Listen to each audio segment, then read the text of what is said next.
Hello, welcome back to my channel home made healthy delights. ఈరోజు నేను చూపించకపోయేది అరటికాయ recipe అండి. ఈ అరటికాయల్ని నేను ముద్దకూర చేస్తున్నాను అనమాట ఈరోజు.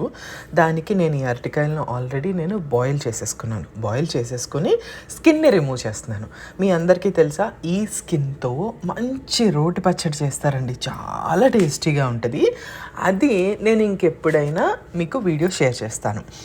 ఇప్పుడు ఈ అరటికాయల్ని నేనైతే ఇన్స్టెంట్ పాట్లో పెట్టి 1 నిమిషం మాత్రమే పెట్టాను.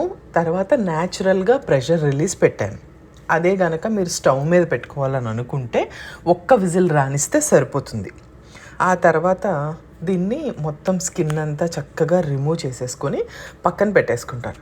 ఇంతే, చక్కగా మొత్తం అంతా అయిపోయింది. ఇప్పుడు ఈ కూరకి మసాలా చేసుకుంటాం. మసాలా అంటే కొంచెం అల్లం, నేను చూపించినంత అల్లము, ఇదేంటంటే పుదీనా, కొత్తిమీర, కరివేపాకు, ఇంకా పచ్చిమిరపకాయలు, ఇవన్నీ రెడీగా పెట్టుకొని ఒక చిన్న ఉల్లిపాయ, మీకు నచ్చినట్లయితే కొంచెం పెద్దదే తీసుకోండి. నేను అవన్నీ చక్కగా చాప్ చేసి పక్కన పెట్టుకున్నాను. ఈ పుదీనా, కొత్తిమీర, పచ్చిమిరపకాయలు ఇవన్నీ మిక్సీ జార్లోకి తీసేసుకున్నాను. అల్లము ఇవన్నీ వేసుకుని వాటితో పాటు జీలకర్ర, ఇది ఇంపార్టెంట్, అది కూడా నేను వేసేసుకొని మూత పెట్టేసుకొని మంచిగా దీన్ని పేస్ట్ లాగా పట్టుకుంటాం. ఇది మెయిన్ అండి ఈ కర్రీకి. పేస్ట్ లాగా పట్టుకున్న దాన్ని చూసారు కదా, బరగ్గా, మరీ పేస్ట్ అవ్వాల్సినంత అవసరం లేదు, కొంచెం బరగ్గా అయినా చాలు. పల్స్ మోడ్లో మనం ఒక 2-3 సార్లు తిప్పుకున్నా కూడా సరిపోతుంది.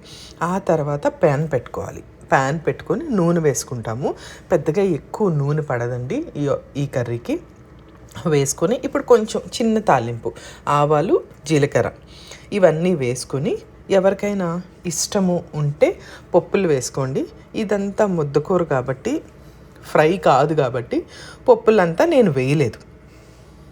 ఆ తర్వాత చక్కగా మనకి జీలకర్ర, ఆవాలు చిటపట్లాడిన తర్వాత కట్ చేసి పెట్టుకున్న ఉల్లిపాయలు ఉంటాయి కదా, అవి వేసేసుకుని ఈ ఉల్లిపాయల్ని కొంచెం మెత్తగా అవనిస్తే సరిపోతుంది, ఎక్కువ అస్సలు అవసరమే లేదు.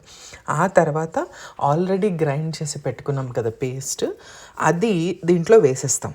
ఇది ఇక్కడ ఇంకా ఇంపార్టెంట్ స్టెప్ ఏంటంటే, ఈ మసాలా వేశారు కదా, దీనికి పచ్చివాసన పోయేంత వరకు జాగ్రత్తగా ఉల్లిపాయతో పాటు ఫ్రై చేసుకోకపోతే మనం కూర తినేటప్పుడు పచ్చి వాసనలాగా తగులుతూ ఉంటుంది. అది గుర్తుపెట్టుకోండి, ఎందుకంటే పుదీనాన్ని మనం ఫ్రై చేసి గ్రైండ్ చేయలేదు కదా, అందుకని అనమాట.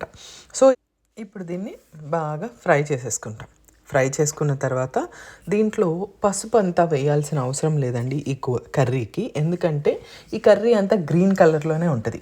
పసుపు వేసాము అంటే అది కొంచెం అన్ని కూరల్లాగా ఎల్లో రెడ్ లాగా అవుతుంది అనమాట, అందుకే నేను వేసుకోలేదు.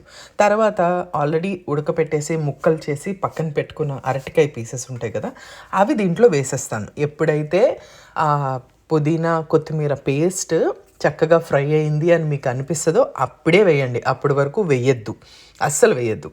ఆ తర్వాత ఈ పేస్ట్ వేసేసిన తర్వాత దీన్ని కూడా చక్కగా ఆ ముక్కలన్నిటికి పట్టేలాగా ఫ్రై చేసుకోండి. ఒక 2 to 5 minutes మంచిగా ఫ్రై చేసుకుని, ఇప్పుడు దీనికి సరిపడినంత ఉప్పు, ఎక్కువ పట్టదండి ఎందుకంటే తక్కువే కదా కూర, మీరు వేసుకున్న అరటికాయ పీసులు బట్టి చూసుకొని వేసుకోండి ఉప్పు. ఆ తర్వాత మళ్ళీ మంచిగా దీన్ని ఫ్రై చేసుకున్న తర్వాత అవసరం అనుకుంటేనే ఏం చేస్తారంటే, నీళ్లు తీసుకుని చేతితో కొంచెం అలా చల్లాలి, అంతే.